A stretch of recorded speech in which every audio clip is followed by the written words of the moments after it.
bom pela vida do Riad. Eu não tenho dúvida alguma que o Riad hoje está vivo, está bem e saudável, não porque a igreja A orou, não porque a igreja B orou, não porque a igreja C orou, mas porque a igreja de Cristo orou. Mas eu vou tentar. Eu queria primeiro agradecer a vocês pela oportunidade. Quando o Bruno me deu essa oportunidade de vir aqui, eu pedi a ele na semana retrasada, né?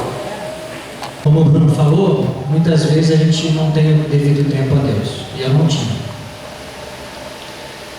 E depois de tudo isso que a gente passou, foram 7 meses internados naquele hospital junto com o nosso filho, a gente pôde entender a importância da oração, porque se não fosse vocês que oraram tanto por ele, não fosse outras comunidades que oraram por ele, tantas pessoas, Deus levantou um exército para orar por ele,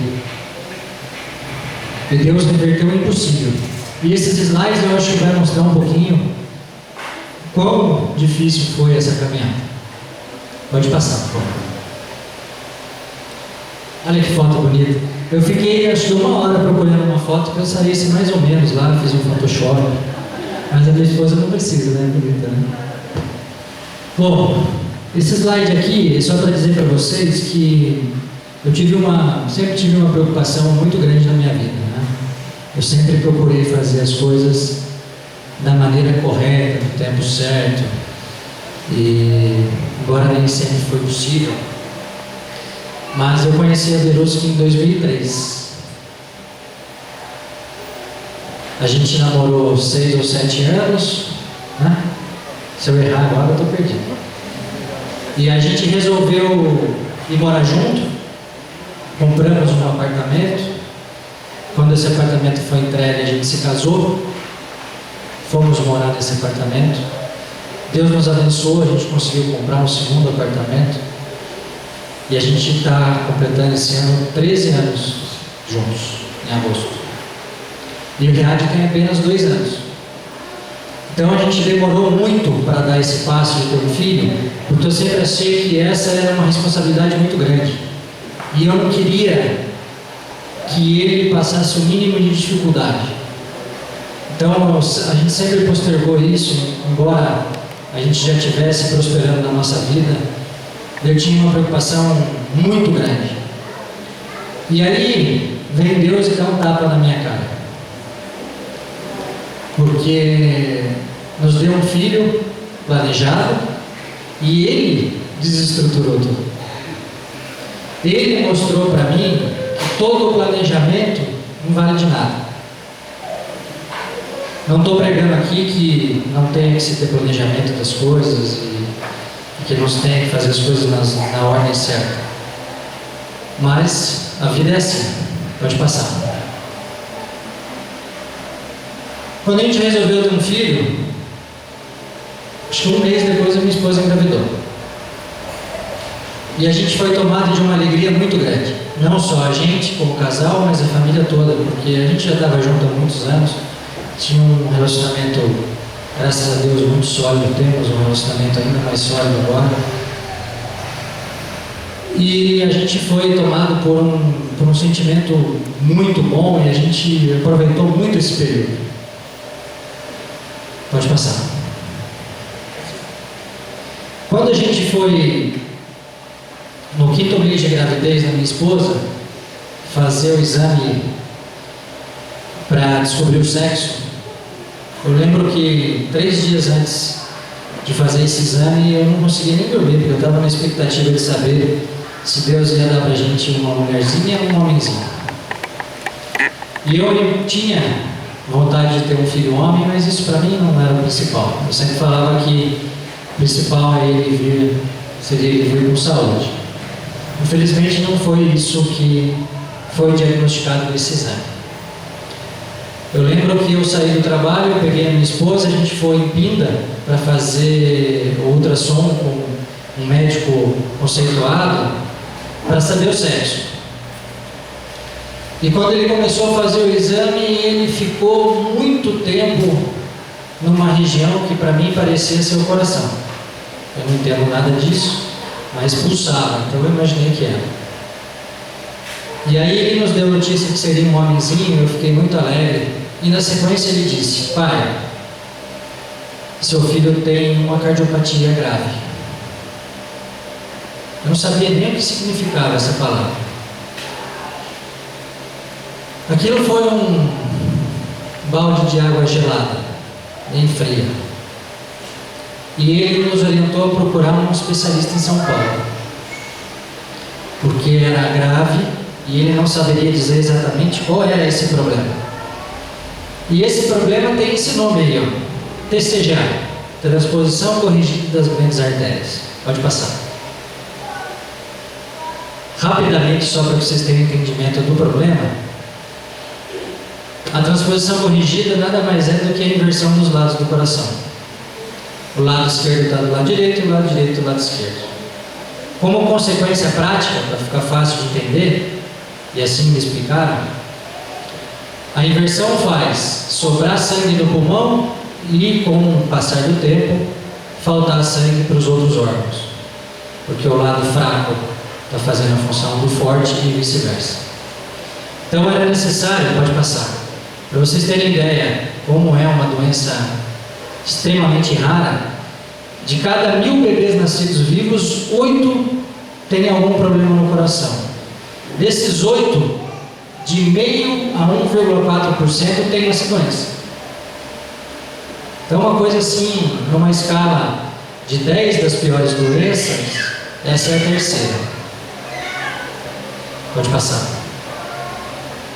Essa médica em São Paulo me disse muito claramente para mim, para minha esposa, Verusca, que tinha apenas uma equipe no Brasil que teria chance de salvá-lo, de fazer essa cirurgia com sucesso. É essa equipe aí. Aquele senhor de óculos ao lado da moça de azul ali é o Dr. José Pedro. E eu coloquei essa foto por quê? Porque essa equipe é uma equipe abençoada por Deus. Para vocês terem uma ideia, eles operam de 3 a 5 crianças todo santo dia. Para eles, e o tratamento do Riad provou isso, não existe sábado, domingo, feriado, não existe nada. Se tiver um caso grave que seja necessário intervenção imediata, pode ser. O Riad foi operado 2 ou 3 vezes no domingo. E para que o poder de Deus fosse manifestado, ele precisou usar essas mãos aí. Pessoas que eu tenho profundo carinho e admiração. O Dr. José Pedro, ele é um médico muito renomado, agora ele está até morando nos Estados Unidos, e ele não mede esforços para salvar a vida dessas crianças. Para vocês terem uma ideia, muitos dos procedimentos médicos necessários quando a coisa dá errada, plano de saúde não cobre, o SUS não cobre, aquela coisa toda, aquele embaraço judicial. E muitos desses procedimentos ele paga do próprio bolso, até que depois veja uma maneira de reembolsar isso pelo plano. Então, ele é sim um instrumento de Deus para salvar muitas dessas crianças. E eu coloquei essa foto porque eu queria pedir a vocês que nos momentos de oração os colocassem nessas orações, porque realmente são pessoas diferenciadas. Em nenhum momento, por mais que fossem as dificuldades que eu vou mostrar, eles desistiram, com base na ciência, de tentar alternativas para salvar o Riad. Enquanto muitos dos outros médicos do hospital falavam: isso aí não tem mais jeito. Muitos deles nem mais entravam lá para ver o Riad porque achavam que não ia dar certo. Essa equipe nunca desistiu dele. Pode passar. Esse é o Riad. Graças a Deus puxou a mãe, né? Mas o temperamento é meu. Isso aí a minha cunhada fala só para me cutucar. Mas graças a Deus por isso. Essa foto é na véspera da cirurgia. Para vocês entenderem, com 7 meses de vida, o Riad passou pela primeira cirurgia, que era uma cirurgia preparatória para essa que ele foi fazer agora em agosto. No dia 28 de julho do ano passado, a gente internou no hospital, Beneficência Portuguesa lá em São Paulo, para fazer a cirurgia no dia 30. Devido à complexidade do caso, o médico pediu alguns exames complementares, Dr. José Pedro, e ele foi operado no dia 4 de agosto. Pode passar. Essa foto é do dia 3. De forma resumida aqui, o Bezerra vai gostar disso, Bezerra. Esse é um explicativo de como acontece a cirurgia cardíaca nesse tipo de patologia. Como que funciona? Aqueles caninhos que vocês veem lá naquela figura do coração, ele é desviado para uma máquina que faz a função de oxigenação e a função de circulação. Enquanto o coração da criança é totalmente parado para que se façam todas as intervenções, e ao final das intervenções eles pegam o sangue que está na máquina e devolvem para o coração. Basicamente é isso. É uma cirurgia extremamente complicada. Para vocês terem ideia, o cérebro é resfriado a menos 5 graus e o corpo da criança é resfriado a 14 graus, que é o ponto que tem uma parada cardíaca espontânea. E aí eles fazem todas essas correções, devolvem o sangue para o coração. Com o reaquecimento do corpo, o coração volta a bater. O que aconteceu no caso do Riad? Quando eles fizeram todas as intervenções e devolveram o sangue, o coração não bateu. Ele teve falência cardíaca. Depois de 13 horas, pode passar, por favor. Essa cirurgia começou às 8 da manhã e acabou às 9h30 da noite. Eu me lembro como se fosse hoje. E para quem pensa que dar esse testemunho aqui, viu, Bruno? É fácil? Não é. Eu sinto que é a minha obrigação, porque o que Deus fez pela gente não há dimensão. Mas faz a gente reviver todos aqueles momentos. E esses momentos foram extremamente difíceis. Eu e a minha esposa, sabendo da necessidade da correção cardíaca, levamos o nosso filho no dia 28 de julho para aquele hospital, andando, brincando, jogando bola, para ele passar por uma cirurgia que a gente sabia que tinha muitos riscos, mas que nem no nosso pior pesadelo a gente saberia por tudo que a gente ia passar. No dia 4 ele entrou para a cirurgia às 8 horas da manhã e saiu às 9h30 da noite. Qual foi o resultado? Ele não conseguiu sair dessa máquina que estava bombeando sangue, porque quando devolveu o sangue o coração não bateu, e ele teve que entrar numa outra máquina chamada ECMO. Para vocês entenderem, pode passar. Essa é uma representação, uma ilustração, para não ficar uma coisa feia. Eu peguei isso aí na internet. Mas essa máquina, ela basicamente suga o sangue que iria para dentro do coração, faz o papel de circulação e devolve para o organismo. Quando ele volta para o coração, ela suga de novo, ou seja, é como se ele tivesse um coração batendo fora do peito. Pode passar. Essa é uma foto real do circuito utilizado. Esse circuito aqui faz o papel de pulmão e o circuito de trás faz o papel do coração. Para que vocês entendam bem isso, essa máquina ela foi desenvolvida com um objetivo, um último recurso da medicina, para manter alguém vivo. Ela foi projetada para ser utilizada no máximo 10 dias, porque a cada 10 dias, esses filtros que fazem a função do pulmão e do coração, eles precisam ser trocados. E cada troca de filtro dessa máquina é uma nova cirurgia. Pode passar. Quando o Riad não saiu dessa primeira cirurgia, e eu, baseado na toda aquela coerência que norteou a minha vida, eu me perguntava por quê. Se nós fizermos o diagnóstico precoce, se nós fizermos a primeira cirurgia na data certa, Se nós estávamos fazendo a segunda cirurgia na data certa, por que aconteceu tudo isso? E em meio ao desespero, andando por aqueles corredores daquele hospital, sabendo que a vida dele estava por um fio, eu me perguntava sempre o porquê. Um dia minha esposa me falou, eu nunca vou esquecer: para de perguntar o porquê e pergunta para quê. Gente, não tem como explicar o que é ver o seu filho aberto do pescoço até o umbigo, cheio de cânula de sangue saindo para fora do corpo e retornando, sem vida, porque entubado, sedado, em coma induzido. Não tem como explicar. Eu sempre me perguntava por quê. Eu trouxe ele ontem, ele estava jogando bola no corredor do hospital. Por que ele está assim? Eu trouxe ele aqui para viver, não para morrer. E eu pedia muito, meu Deus, por favor, não me leve meu filho. E eu não vou conseguir conviver com isso. Eu trouxe ele para morrer?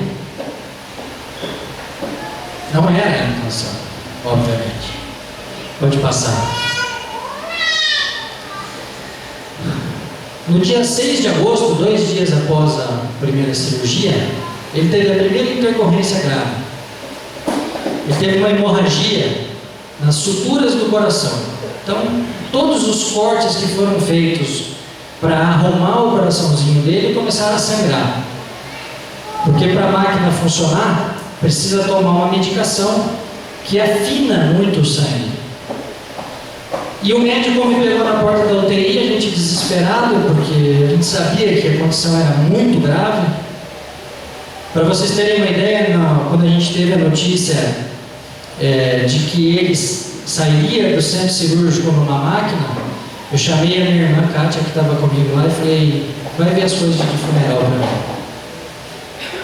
Porque para mim isso era muito claro, que tinha dado errado e ele ia morrer. E no dia 6, quando o médico me chamou e falou: Temer, olha, ele está sangrando desde ontem e a gente precisa levar ele para o centro cirúrgico. E cada ida dessa do centro cirúrgico a gente tem que assinar os papéis, isentando do hospital, etc. Mas a gente não sabe o que vai fazer, porque o coração dele já é cheio de ponto. Se a gente for dar mais ponto, não vai resolver. Pode passar. Foi nitidamente a primeira passagem que Deus colocou a mão e falou assim: vai estancar a hemorragia.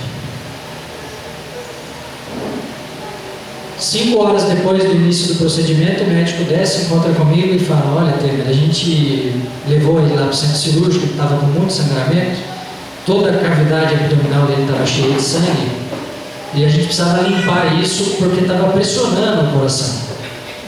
E ele ia morrer.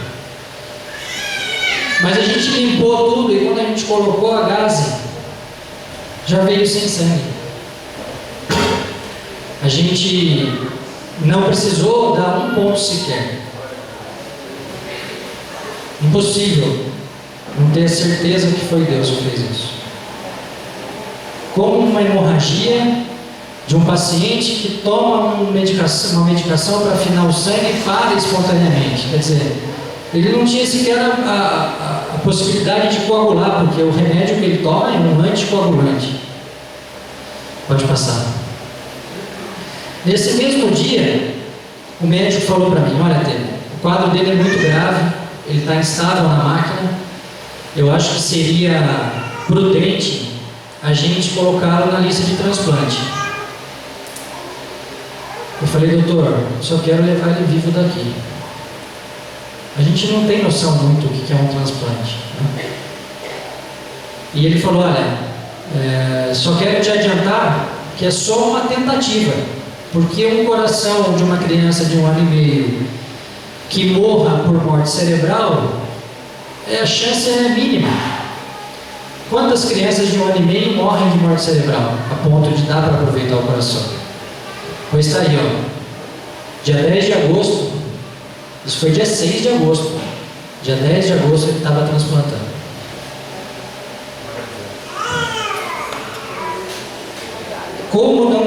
Deus estava com a mão sobre ele. Aí só teve um problema, pode passar. Eu fiquei, acho que foi um dos piores dias naquele hospital para mim. Foi uma outra cirurgia. Você pode voltar só? Você falou.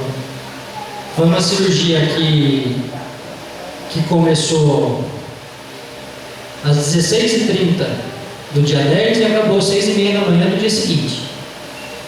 E pode passar. E quando a médica veio dar notícia para mim e para minha esposa, a gente estava aguardando o resultado daquilo, e embora nenhum médico tivesse me dado a expectativa que estava resolvido, eu, como leigo que sou do assunto, pensei, olha, a cirurgia deu errado, arrumaram outro coração, está resolvido. Tira um, bota o outro, vamos para casa. Eu tinha esse entendimento. E aí ela vem conversar com a gente, depois de todo aquele tempo de espera, e fala, olha, a cirurgia foi muito difícil, deu certo, mas ele vai ter que permanecer na máquina. Olha, gente, se eu não tivesse o mínimo de discernimento e educação, eu tinha jogado lá de cima. Eu não terminei, não esperei ela terminar de falar, virei as costas e saí por aqueles corredores do hospital revoltado com Deus. Revoltado. Falava, por que, Senhor? Por quê? Eu tenho um relacionamento de muitos anos com a minha esposa, a gente se dá bem, minha casa é uma casa sadia, eu pago as minhas contas, eu sempre trabalhei, eu tive um filho no momento que eu achei que era certo, eu faço tudo certinho para ele estar no melhor lugar, na melhor equipe, trago ele aqui no momento certo, embora isso seja muito difícil. E agora tudo isso, por quê? O que eu fiz?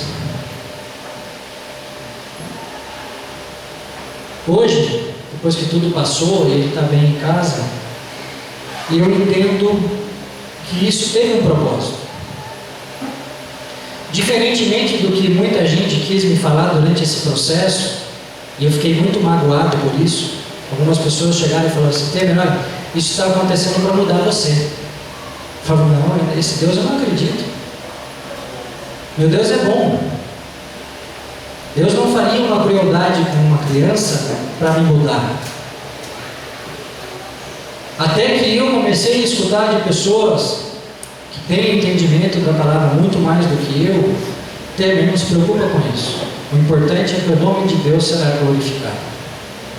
E aí, para mim, começou a fazer muito mais sentido.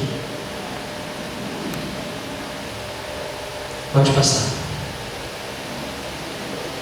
No dia 16, 10 dias, 12 dias, né? Depois que ele colocou a máquina, ele teve que passar por um processo de revisão que começou às 17 horas, acabou às 23h50, uma duração de 6 horas e meia. O resultado foi que eles conseguiram tirar 2 das cânulas, então ele tinha 5 cânulas no corpinho dele e ele ficou só com 3. Ainda permaneceu aberto, mas era menos invasão ao organismo dele. Pode passar.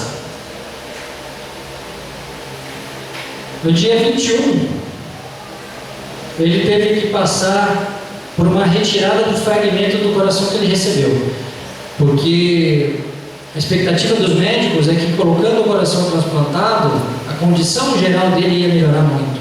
E infelizmente isso não aconteceu. Então eles começaram a suspeitar que o órgão estava sendo rejeitado. Se isso acontecesse naquele momento, meu filho não estaria vivo. Porque se com o coraçãozinho dele, mais o coração transplantado e mais a máquina, ele estava numa condição instável, imagina tirando esse coração transplantado.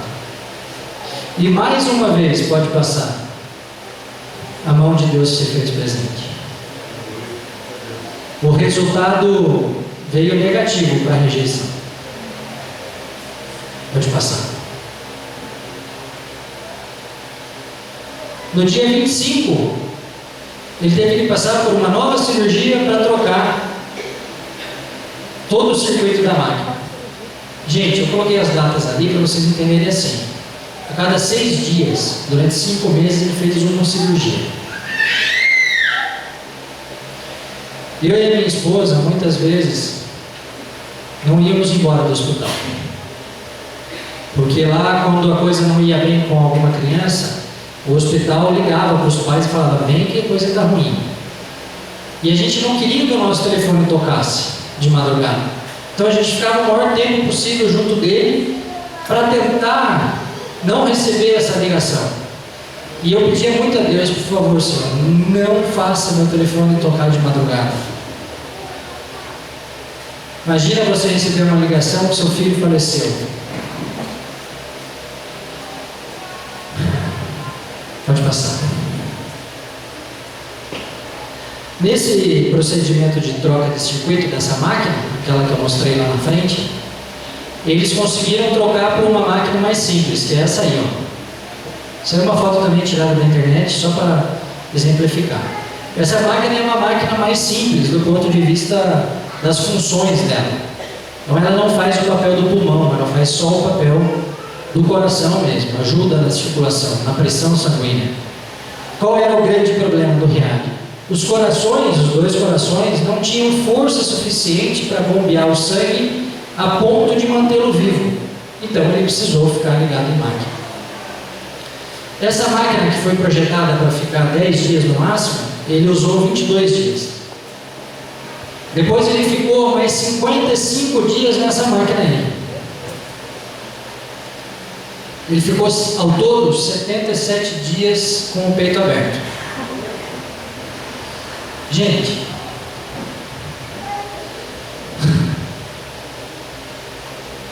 ver o seu filho nessa condição, não desejo para ninguém. E eu e a minha esposa, a gente estava numa condição que a gente tinha que ver. Porque ele tinha cuidados na UTI que a gente precisava inspecionar. A gente precisava ver se estavam tendo o cuidado correto. Porque nesse caminho, muitos dos profissionais que cuidavam dele desacreditaram e começaram a tratá-lo como se não fosse ele. Sabe aquela coisa? Não precisamos ter muito cuidado, porque ele vai morrer mesmo. Infelizmente isso aconteceu e a gente viu isso.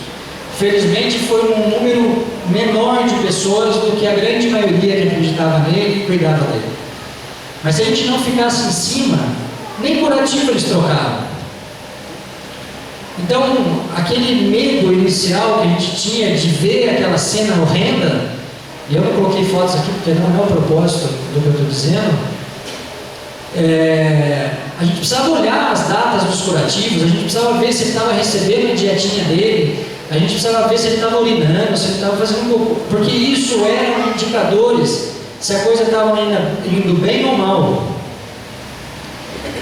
E todo esse tempo na máquina causou N efeitos colaterais. Ele parou de urinar.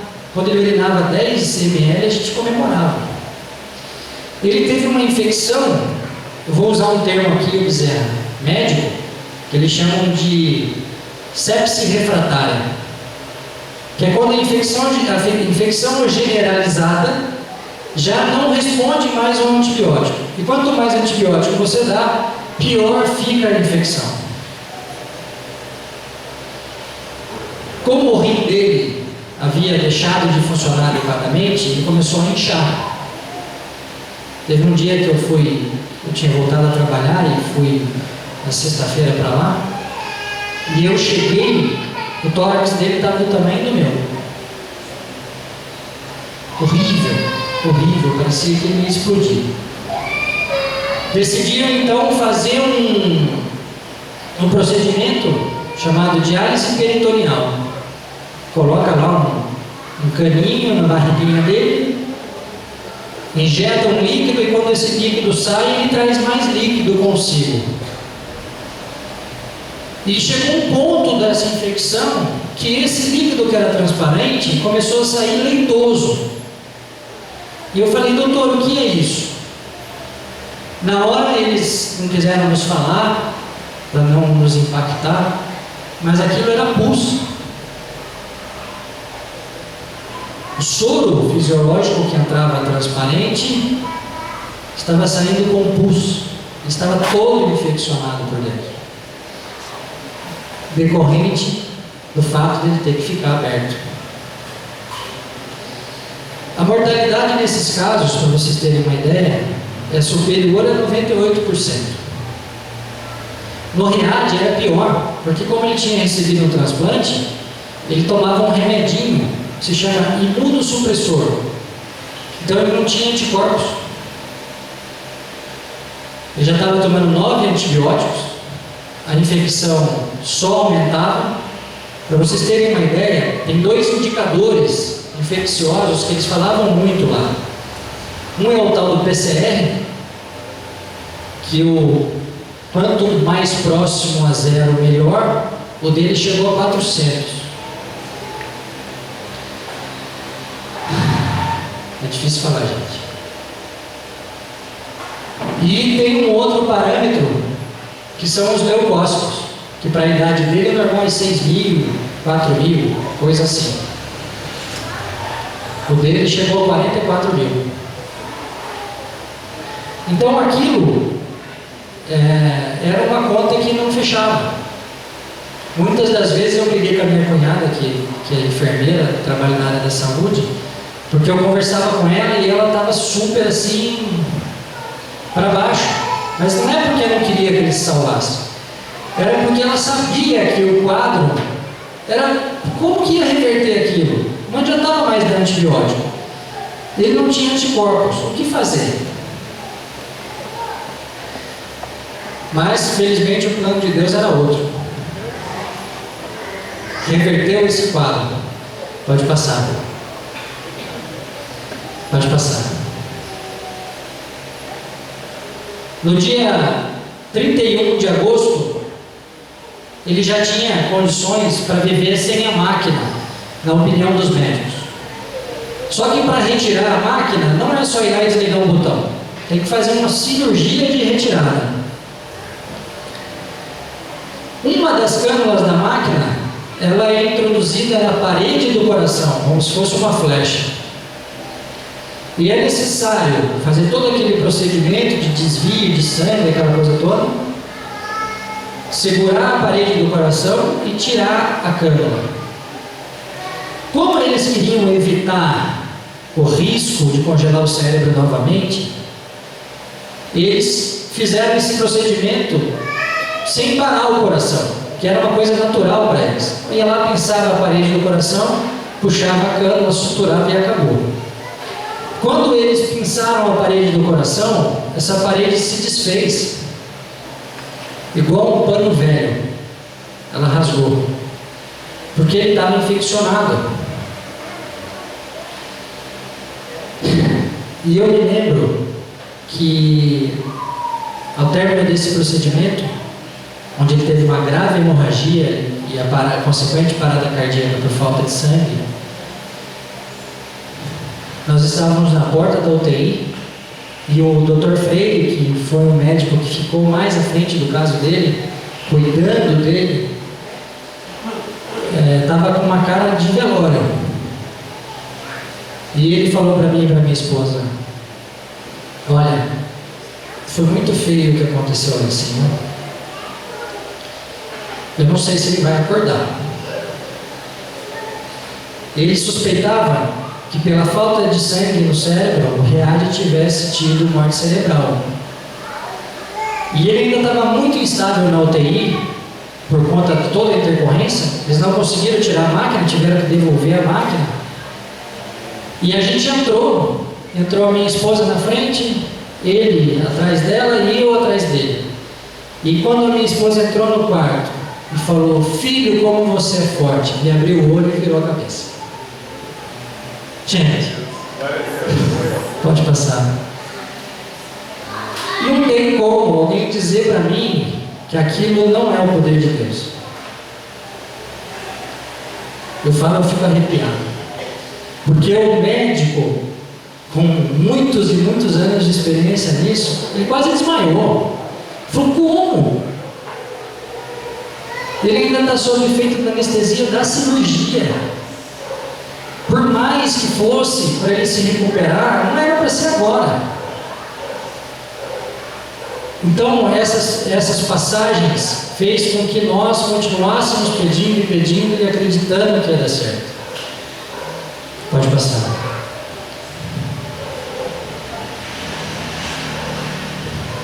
No dia 7 de setembro, eles fizeram uma abordagem para fazer uma nova tentativa de retirada da máquina.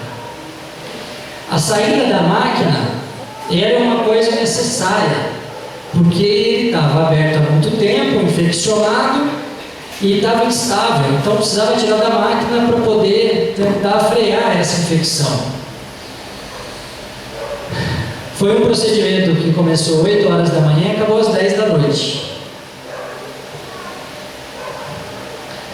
E quando aquele mesmo médico veio falar com a gente, ele só faltou dizer para a gente: olha, encomenda o caixão, porque de novo deu errado.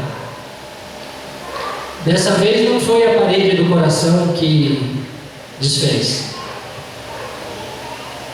foi a outra cânula que é inserida na aorta. Quando eles puxaram a cânula, a aorta se desfez, interrompeu o fluxo sanguíneo imediatamente. Bezerra, eu estou citando muito você porque você é médico, você briga comigo, mas nessa cirurgia ele tomou 9 litros de sangue. Uma criança na idade dele tem mais ou menos 2,5 litros. E isso foi necessário para que o sangue dele pudesse de novo pegar a pressão. Então, o Dr. José Pedro teve lá os seus 30 e poucos minutos, ele ficou em 36 minutos mais ou menos em parada cardíaca, para poder refazer esse tecido que se rompeu, devolver o sangue, devolver a máquina e tentar ressuscitar ele. Esse dia foi um dia muito pesado, porque a gente chegou na porta da UTI e quando a gente foi conversar com o Dr. Rodrigo, que era um Dr. Rodrigo Freire, que sempre acreditou muito na possibilidade de salvá-lo, ele estava derrotado, porque para ele era impossível que o Reade não tivesse tido morte cerebral. Apenas uma semana depois da primeira intercorrência, de novo ele ficou em parada cardíaca, dessa vez por 36 minutos. Eles não conseguem achar nenhuma explicação científica para isso. Tem uma conta que eles fazem lá que acima de 6 minutos o dano cerebral já é irreversível. Agora imagina 36. E eu lembro que a gente entrou muito abalado na UTI. Ele estava com uma média de pressão de 28, Bezerra. Para vocês terem uma ideia, uma criança, a média de pressão correta é 70. 28, com a ajuda da máquina, depois de um evento desse absurdo, que aí eu e minha esposa decidimos ficar no hospital. Nos sentamos lá no sofá da recepção, porque a gente tinha, eu pelo menos tinha a ideia de que aquilo era muito difícil de reverter. E quando foi 6 horas da manhã, o médico que ficou acompanhando ele na UTI, Dr. Rodrigo, me manda uma mensagem: Temer, o Reade acordou. Não tem, gente, pode passar.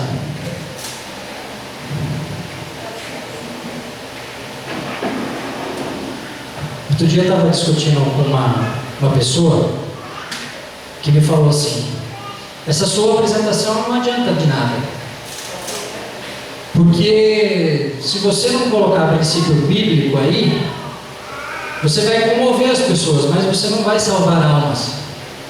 Eu falei: olha, você me desculpa, o meu objetivo, eu não conheço nada da palavra, nada. Estou frequentando aqui com vocês para começar a entender. O meu objetivo não é esse, por isso eu chamei de testemunho. O meu objetivo, embora eu não conheça a palavra, o meu objetivo é mostrar que para Deus nada é impossível. E não é. E eu vivi isso.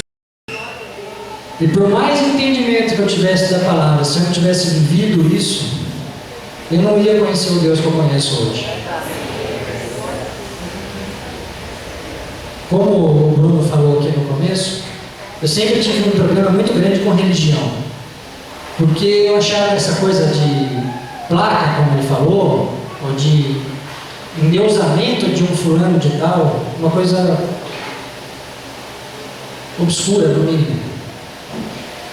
E eu tive muito problema porque quando eu achava um lugar legal que eu gostava de frequentar, dava o azar daquele dia do pastor dar alguma coisa contra, querendo dar uma mensagem para alguém que participava da igreja, do ponto de vista das ajudas, e era aquela gritaria, e eu nunca gostei disso.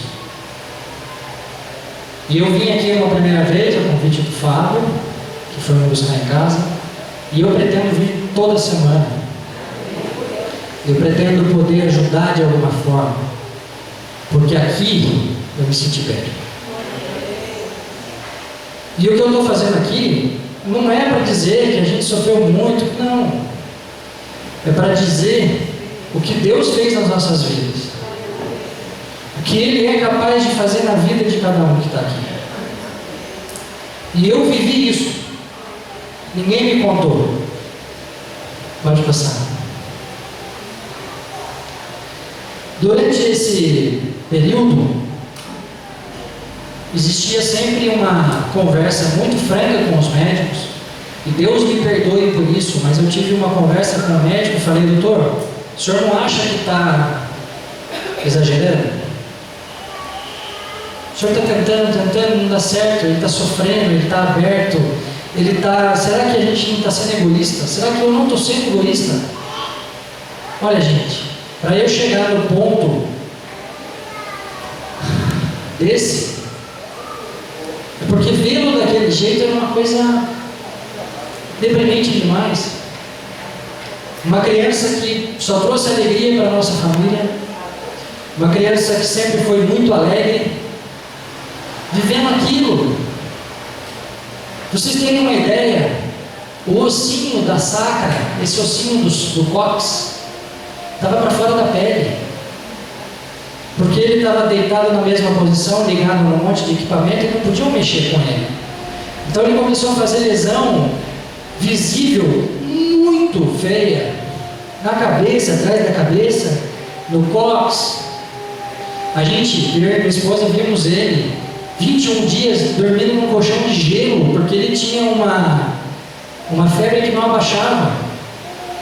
Então ele ficou cheio de queimaduras do frio, uma coisa horrível. Nós internamos ele com 11,4 kg, lá no dia 28 de julho. Ele chegou a pesar 7 quilos. Ele parecia aquelas crianças da Etiópia, que a gente vê em matéria jornalística, que são subnutridos. O joelho dele não era mais redondo, era quadrado. E a gente viu ele ficando todo atrofiado. E eu falava: meu Deus. Mas os médicos falavam: não, ele tem chance, dá para salvar. Enquanto ele tiver neurológico, a gente vai insistir. Se a estratégia dos dois corações não der certo, a gente lista ele para transplante de novo, mas a gente não vai desistir. E aquilo que eu mais temia, gente, que meu telefone tocasse de madrugada, aconteceu. O Riad tinha passado por tudo isso, e eu estou resumindo muito aqui, porque o Bruno falou que se eu passar de 40 minutos ele me bate. Eu recebi uma ligação que o Riad ia descer para uma tomografia, porque eles estavam suspeitando de um sangramento cerebral.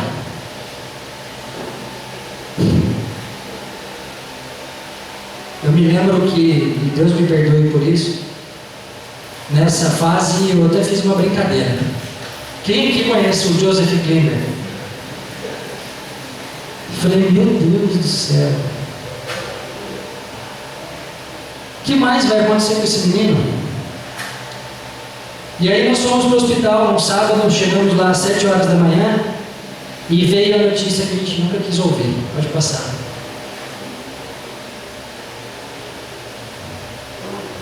Tinha sangrado a cabeça. O meu filho estava extremamente debilitado. E tem uma foto dele aí para vocês terem uma ideia de onde ele chegou.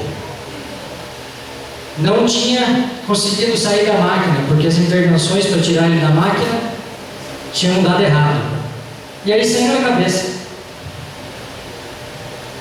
Eu me lembro que a maior parte do tempo, embora a gente tenha uma família muito grande, mas todo mundo tem os seus afazeres, tem seu trabalho, tem sua família para cuidar, a maior parte do tempo estava sempre eu e minha esposa juntos, sozinhos.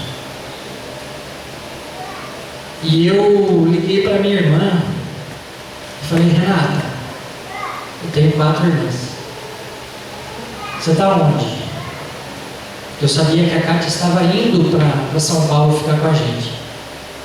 Eu estou em casa. Eu falei: então vai lá na casa do pai e da mãe e avisa eles que o Rinaldi teve um AVE, acidente vascular encefálico. Ali para mim, o jogo tinha acabado. Porque os médicos sempre nos disseram: enquanto houver neurológico acabou. Achava ele. Pode passar.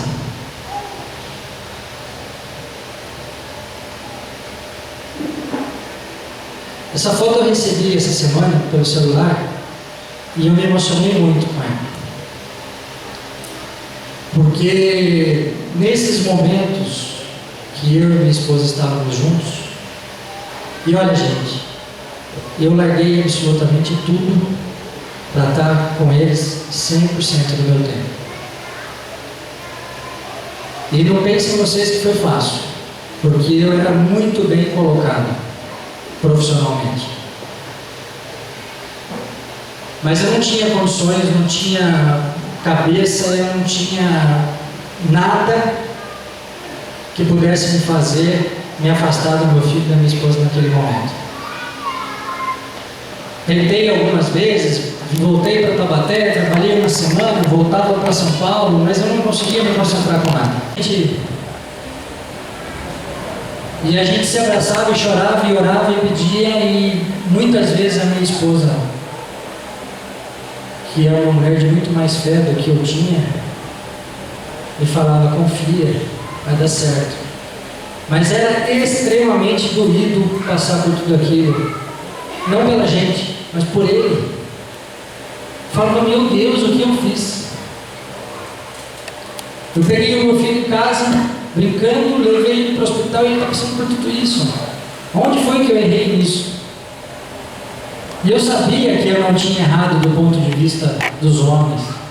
Eu não tinha errado do ponto de vista do lugar que ele tinha que estar. Eu não tinha errado do ponto de vista dos médicos que tinham que tratar dele. Mas a coisa não dava certo. E aqui eu aproveito para fazer um registro que eu acho que é importante. A minha família, praticamente, sei lá, 60% dela é católica. E eu recebi em São Paulo imagens, recebi terço, recebi um monte de coisa, de pessoas querendo da família ajudar. E eu não era católico, não era de religião nenhuma. E eu não falava não para aquilo, porque para mim era um gesto com boa intenção. Mas assim como o Bruno, o Bezerra, as suas esposas estiveram com a gente no hospital para orar conosco, pessoas que a gente não conhecia, a gente recebeu várias outras pessoas que foram orar com a gente, que a gente não conhecia. E uma delas foi muito marcante para mim, que é amiga da prima da Mandy, a Marta. E a Marta, ela é praticamente uma caricatura, no bom sentido. E ela orava com muita força, e eu sentia essa força. Não sei explicar para vocês. Mas às vezes você vai em lugares, você vai em cultos, você ora com pessoas e você não sente aquela força. E ela me disse uma coisa, falou: olha, quando você não diz não, para um amuleto como esse, você está desagradando Deus. Porque, na verdade, o único que pode salvar seu filho é Deus. É o nosso Senhor que pode salvar ele. E quando te vierem com esses amuletos, você tem que dizer não. Você é o Senhor da sua casa. Você tem que deixar, alegrar a Deus com essa atitude. Vocês não imaginam a briga que eu arrumei, né? Mas eu fiz, Bruno. Porque ela me mostrou na própria palavra de Deus todas as passagens onde está escrito que só Deus é Deus. E por mais que não tenha sido esse o fator exatamente, mas dali para frente as coisas começaram a mudar. E eu não podia deixar de contar isso para vocês, porque é fato. Pode passar. Esse sangramento na cabeça, precisariam abrir a cabeça do riade para retirar esse sangue todo e ver como que ele ia ficar. Agora vocês imaginam, gente, ele já tinha aí uns setembro, tinha o quê? Acho que tinha uns 2 meses de internação já, tinha. Ele já tinha passado por várias cirurgias, já tinha tido paradas cardíacas, já tinha tido um monte de intercorrência, tinha perdido muito peso, e aí ele tem que passar por uma craniotomia. É um termo médico para abertura do crânio, para retirada daquele sangue, etc. A equipe do Dr. José Pedro começou a ligar para os neurologistas do hospital. Doutor, preciso que o senhor venha operar uma criança, ele ainda está em máquina. Não, eu não vou. Eu não vou. Gente, os médicos neurologistas do hospital não queriam operar o meu filho, porque ele ainda estava ligado numa máquina para ajudar o coração. E ele saiu a cabeça. Deixa o menino descansar, eles falavam.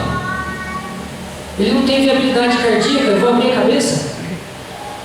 E aquela abençoada equipe que eu mostrei a foto para vocês, bateu o pé, montou toda a estrutura no centro cirúrgico da equipe cardiológica para que um neurologista de plantão topasse fazer a cirurgia. Na prática, o que ia acontecer? Se o riade viesse a falecer, a conta não ia ser do médico neurologista, ia ser da equipe cardiológica.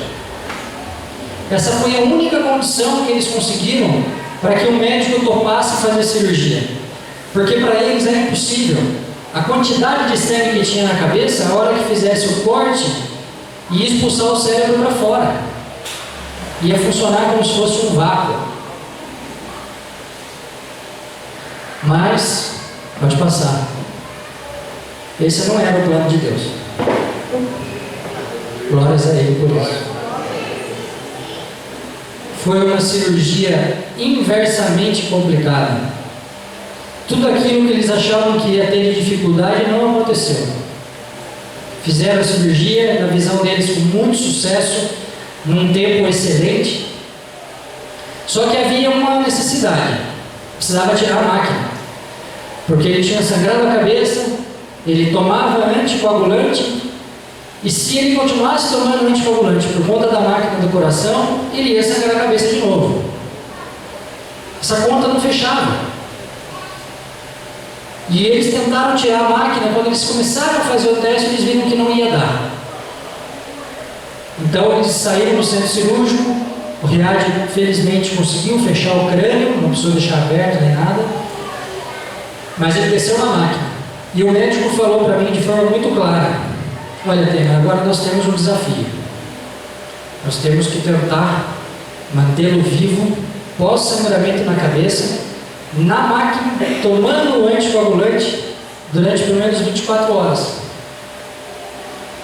E o espelho do nosso cérebro é a nossa pupila. Ficava um médico em cima do riade com uma lanterninha, de 20 em 20 minutos olhando a pupila dele, para saber se tinha sangrado de novo ou não. E eu e minha esposa vendo isso. Aquilo era É como se fosse uma bomba relógio. Mas esse não era o plano de Deus. Pode passar. No dia 7 de outubro, eles fazem a tentativa para retirada de máquina mais uma vez. Foram 7 horas de procedimento. Pode passar. Esse é o Riad. Foi ali que ele chegou. Nós pudemos comemorar o fato dele estar fora da máquina, finalmente. Mas ele já estava assim, ó. Gente, mostrar isso aqui para vocês não é fácil. Mas essa foto, na minha opinião, simboliza bem o que Deus fez por ele. Pode passar. Pode passar. Depois dessa cirurgia, ele foi retomando uma atividade neurológica normal dele. E já foi possível a gente começar a ver um processo de reabilitação. Ele já começou a ficar em pé na prancha, já começaram a evoluir o tratamento, o motor, porque aí ele não estava na máquina mais. Começaram a tratar tudo aquilo que o corpinho dele sofreu ao longo dos meses para chegar nesse ponto. Aí tem um detalhe, talvez a foto não dê para mostrar isso. Ele estava cego. A lesão neurológica que ele teve foi na região occipital. Eu só sei isso porque me disseram, tá, gente? Não tenho a mínima noção do que é isso. Mas diz os médicos que é a área responsável pela decodificação daquilo que o olho capta. Essa área, ela não foi lesionada. Essa área ele perdeu. Porque quando sangrou e foram tirar os coágulos, saiu massa encefálica junto. Pode passar.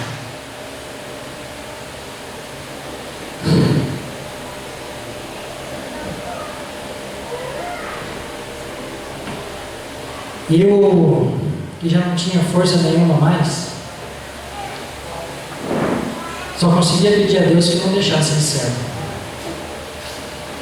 Falava: Senhor, em nome de Jesus, Pai, depois de tudo isso que esse menino passou, não deixe ele cego. Não porque isso iria fazer qualquer tipo de diferença para a gente. Eu me lembro que a equipe de neurologia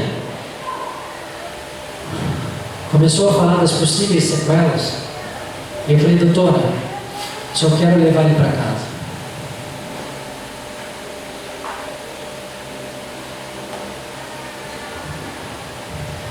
Foi, sem dúvida nenhuma, um período difícil. O difícil dentro do difícil que já estava. Pode passar.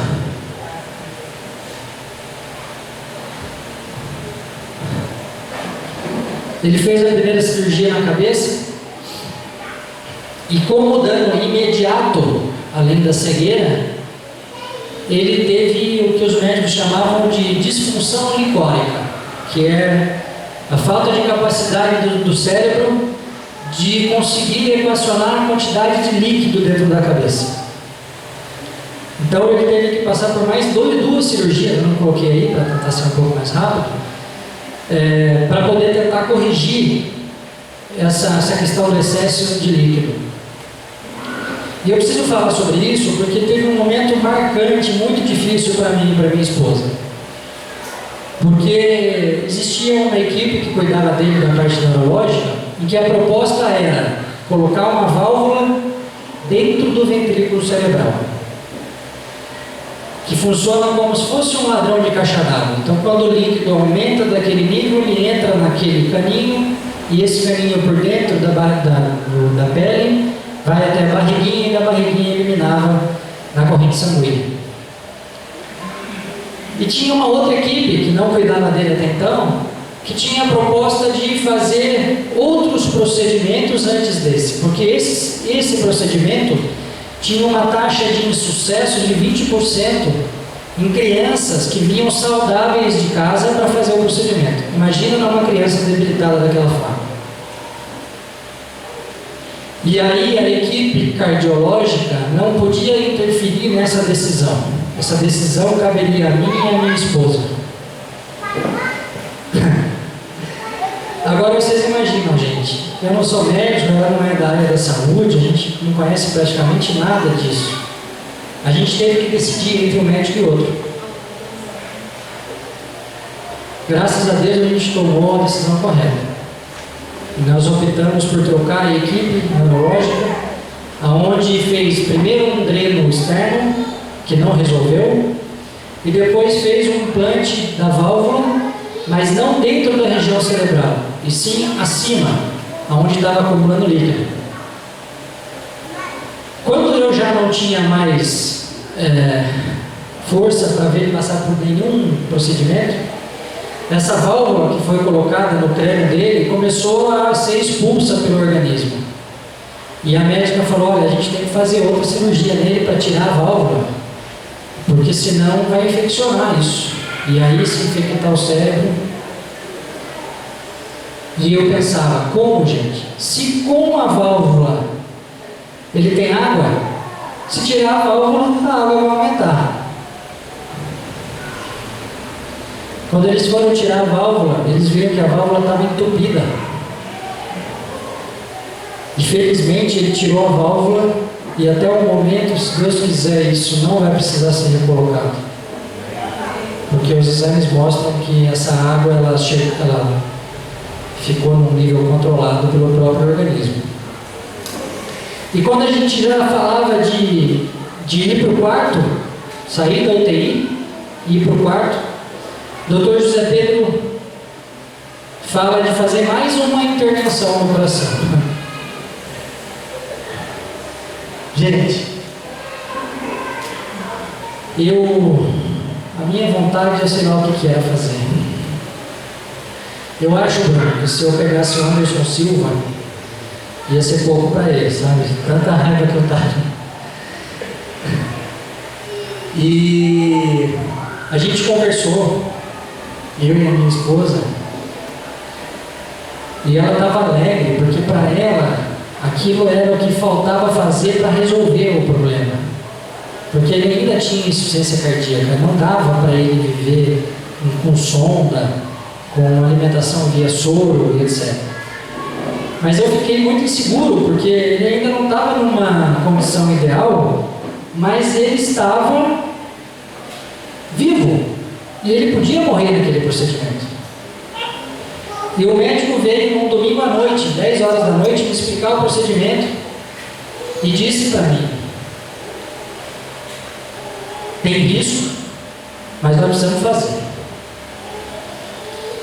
E aí foi feito.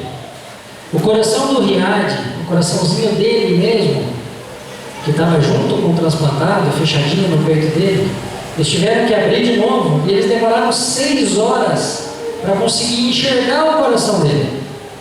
Tamanha foi a dificuldade técnica da cirurgia, que estava tudo aderido pelo organismo. Então eles tiveram que separar tecido por tecido. Isso é uma cirurgia extremamente delicada. Pode passar. Mais uma vez Deus se fez presente. E a cirurgia foi um sucesso. E o coração dele, que tinha apenas 12% da força total, passou a ter 40% no dia seguinte. Pode passar.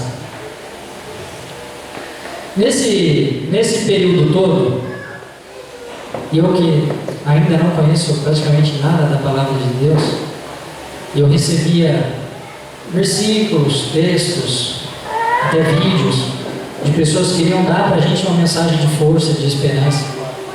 E esse aqui foi um que me marcou muito, porque aquela parte que está em negrito ali, tudo quanto em oração pedirdes, tendes fé que o recebestes. Isso aqui traduz muito o que a gente passou. Porque eu não conheço da palavra. Mas eu acho que eu nunca pedi de forma tão verdadeira na minha vida. Eu nunca fiquei tanto tempo de joelho igual eu fiquei com a minha esposa. E eu pedia muito, que eu queria levar meu filho para casa. Pode passar. A fé que eu tenho hoje é a fé do que eu passei, do que eu vi meu filho passar. Uma criança, gente, ele não escolheu estar lá, ele não teve opção de escolha. Foi muito, muito difícil. Nós ficamos 167 dias na UTI, 215 no hospital, passando por uma maratona de espera, por uma resposta que nunca vinha. Mas essa resposta veio de Deus. E eu trouxe alguns vídeos para vocês verem, de momentos marcantes. São vídeos muito curtos, viu, Bruno? Já estou acabando. Do que Deus fez na vida do nosso filho e na nossa, por consequência. Pode passar. O primeiro vídeo foi o vídeo que depois de 165 dias de UTI ele teve alta. Gente, eu não acreditava naquilo. Falava, meu Deus, Senhor. E aí a minha pergunta não era o porquê de ter passado por isso, mas era o porquê de eu estar recebendo essa bênção. E essa eu fiz, muitas vezes. E eu não faço ideia porque Deus salvou ele.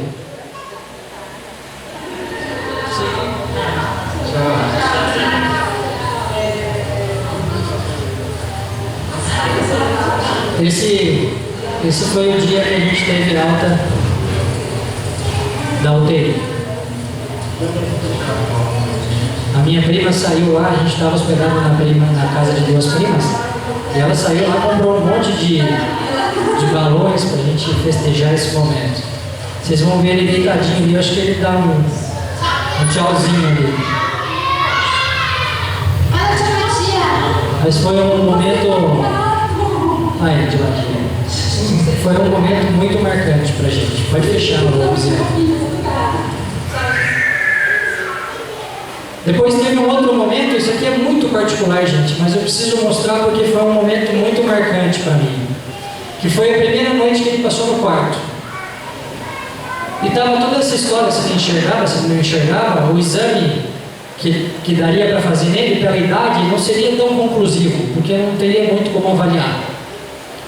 O aparelho ocular dele sabiam que era perfeito, o problema era neurológico. E a equipe neurológica falava que isso o tempo ia dizer. Temer, daqui a um ano a gente vai saber se ele recupera, se ele não recupera. E aqui ficou claro para mim que ele tinha recuperado. Pode ir.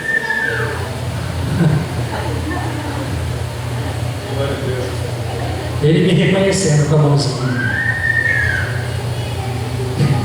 Depois que ele dormiu esse dia, eu acho que eu chorei umas 2 horas de alegria. Glória a Deus por isso. Depois foi o aniversário dele. Ele fez 2 anos no hospital.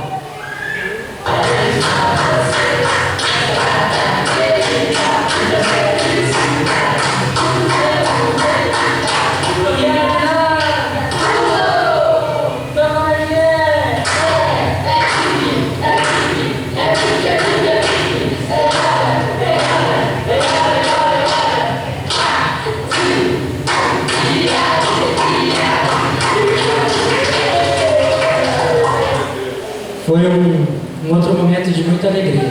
E a minha cunhada não serve para muita coisa, né, gente? Brincadeira. A minha cunhada preparou essa surpresa pra gente, porque ela foi lá no dia anterior com a minha sogra e montaram essa mesinha de aniversário pra gente registrar os 2 aninhos dele no hospital, embora a família não pudesse estar junto. A outra foi a alta do hospital, que é uma foto. Eu estrago a foto, mas a foto é bonita. Esse foi o dia que a gente teve alta. Glória a Deus por isso. O impossível estava acontecendo. E ele estava sendo materializados nos nossos olhos, né? Depois, o primeiro dia que ele acordou no quartinho dele,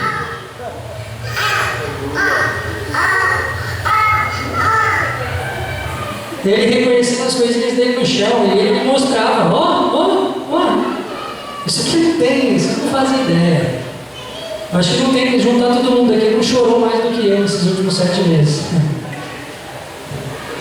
E por último, um vídeo de uma melhora significativa dele, já começando a andar. Deus é muito bom, né, gente?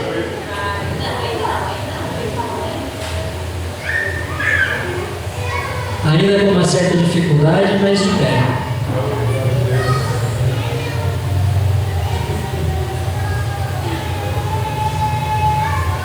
Pode passar.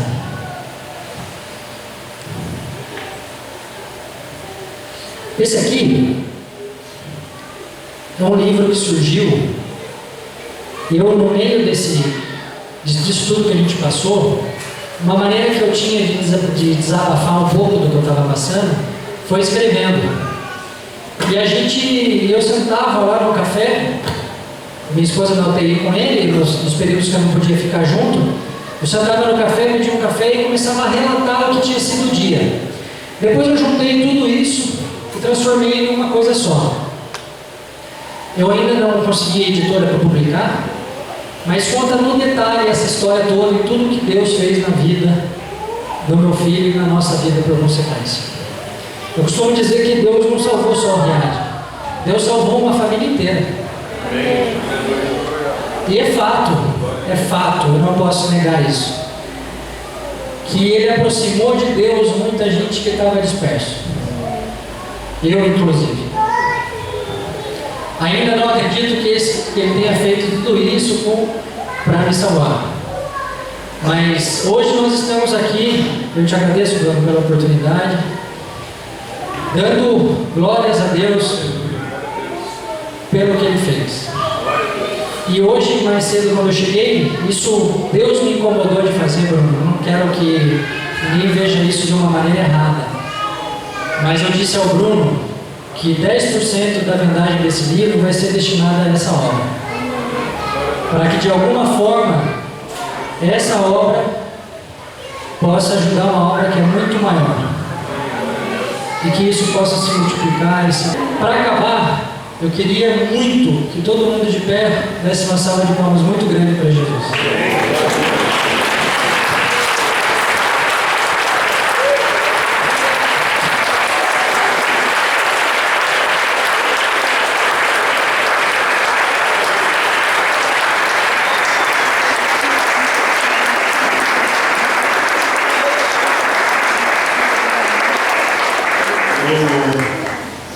Recordo uma das vezes que o Riad estava lá, a gente orando por eles, a gente cantou uma música aqui: creio que tu és a cura. Eu creio que o Senhor é a cura. Eu não sei como está a tua vida espiritual, se você está numa UTI, se o teu casamento está numa UTI, se a tua vida conjugal, familiar, a tua vida financeira, o que está quebrado na tua vida, o que você foi levado a não ter. Mas eu sei do poder de Deus que tirou o Riad de um leito de morte e trouxe a vida. Eu sei que o mesmo poder de Deus, Ele pode operar na tua vida. Se nós formos até Ele, Ele vai nos ouvir, Ele vai nos sarar, Ele vai nos curar. Eu creio que a cura nos é propícia. É hora de nós clamarmos e falar: Senhor, me cura. Assim como o Senhor curou o Riad, cura minha vida, cura minha família, cura o meu casamento, cura o meu filho, e cure todas as áreas, Pai. Que a gente possa entender que esse é um testemunho que vai muito além do que a cura do Riad. Se nosso que Deus pode nos curar em qualquer situação que os nossos olhos é possível. Queria cantar essa música com vocês. Aqui, na verdade, 2 passos atrás, nós profetizamos que nós vamos celebrar o dia que a gente estiver correndo aqui. dando trabalho. Falta muito pouco. Eu e minha esposa cantando aqui, a gente falou, nós vamos orar e o Senhor vai fazer o viagem para correr aqui nessa igreja. Eu creio que vocês decidiram congregar com a gente. Também é parte disso que Deus os tocou e o presente de Deus para nós, para servir vocês, servir sua família. A gente chora tanto quando pensa nessa história. Quantas vezes na vida a gente chora muito, muito. E algumas vezes de madrugada, quando o Senhor me acordava para orar, eu falo, Senhor, eu não sei por que eu estou chorando, eu nem sei quem é terrível. Eu chorava, não sabia por quê. É porque Deus tem algo para fazer.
poder viver uma vida plena com o Senhor, uma vida feliz com o Senhor, uma vida ao teu lado, Jesus.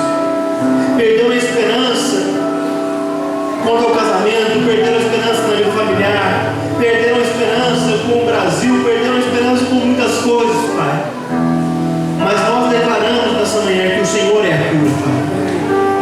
Eu não sei qual é o problema de cada um aqui, mas uma coisa eu sei, Pai, que a cura é a mesma, se chama Jesus. Pai, que a tua cura venha sobre a tua igreja, Pai. Que a tua cura venha e faça realmente nosso coração bater por ti, Senhor. Que o nosso coração possa palpitar pelo Senhor. Pai, em nome de Jesus, nós pedimos, inclusive agora, pelo pastor Cláudio, Pai, que fez cirurgia e ainda está com febre, Pai. Nós declaramos que o Senhor é a cura, Pai. O visite lá naquele hospital e o cure. O visite naquele leito do hospital, Pai, em nome de Jesus, que ele seja curado. Cura as nossas vidas, Pai, em todas as áreas, para que a gente possa viver de forma plena como o Senhor quer. Nós pedimos isso em teu nome, Jesus. Amém e amém. Meu irmão, o Senhor te abençoe, que Ele faça resplandecer o rosto dele sobre você, e nós possamos entender que Ele é a nossa cura para qualquer situação.